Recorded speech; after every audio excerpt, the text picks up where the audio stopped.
Hi everyone and welcome back to my channel. If you're new here, just welcome.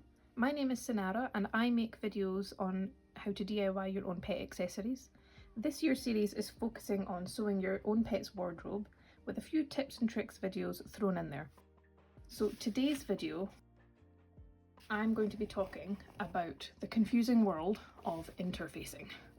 If you're new to sewing and you've tried to look up interfacing, you'll understand what I mean. There are so many different types, including weights, textures, sew on, sew in, iron on. You really can get bogged down in all of the different types and it can become so overwhelming. So that's all I wanted to do today, is to allow you to think of the questions that you need to answer so that you can search for your preferred interfacing. And we're going to go through all of these today, plus a couple extras. So the first choice you need to make when you're considering your interfacing is between iron-on interfacing and sew-in interfacing. Now your iron-on interfacing is very common, it's what a lot of people use. Now you can't really see it on this video, but iron-on interfacing has one smooth side and on the reverse it's got a shinier side, and the shiny element is just the glue dots. Now when you're using this, you want to have the glue facing your fabric and you just hold your iron on, and that melts the glue and adheres it to your fabric. It stops it from shifting around. If you're new to sewing, I always recommend iron on because it stops anything from moving and you can just focus on sewing your lines. However, you might just want to use sew in interfacing. Now there's no difference to the sides, there's no glue on it at all. All you do is cut it to your shape and your size, lay it on your fabric and just get to sewing. The benefit with sew-in, if you're looking for a more eco-friendly approach, is the lack of glue does make it more eco-friendly. You actually get biodegradable versions and versions that are specifically made for, eco-conscious people that you can just sew straight into your garments or your pet accessories. The benefit with your iron-on, like I said, is the glue stops it from shifting. So if you don't want the concern of it potentially shifting on your fabric, then this is what you would like. It also comes in such a wide range, actually both of them do, so whatever your choice is, you are sure to find something that you like. The next choice we need to make is texture. So these are all iron-on interfacings.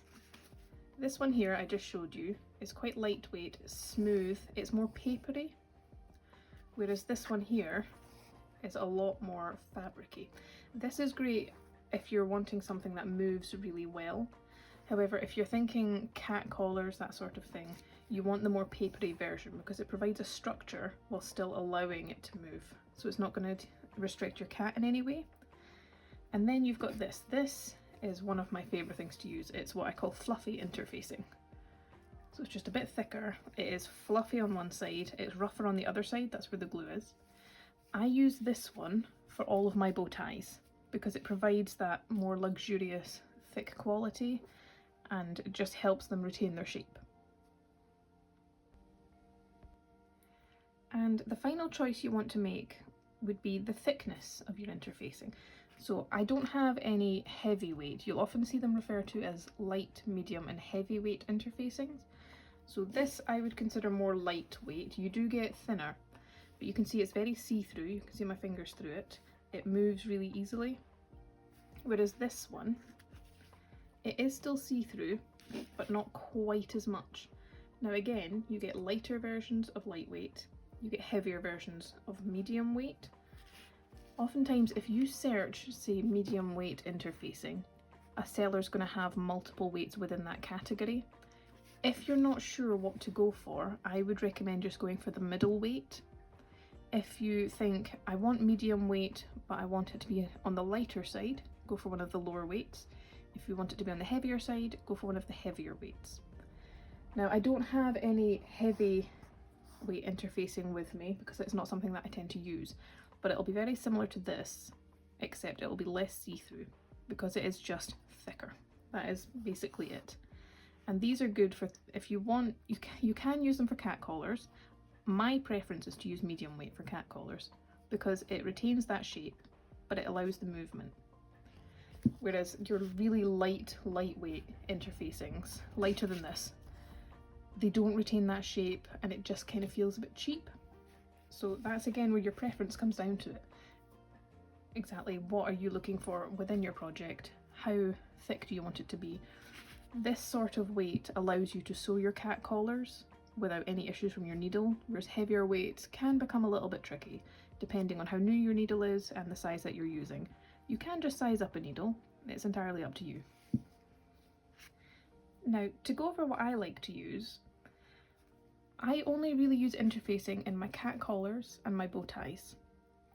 For my cat collars, like I said, I like to use a slightly more medium weight interfacing. Now, this is the thickness that I tend to use, but I use iron-on. And the reason I use iron-on is because there's so many folds within a cat collar, and a sew-on just tends to shift too much for my liking. So I tend to use a medium weight iron-on interfacing for all my cat collars.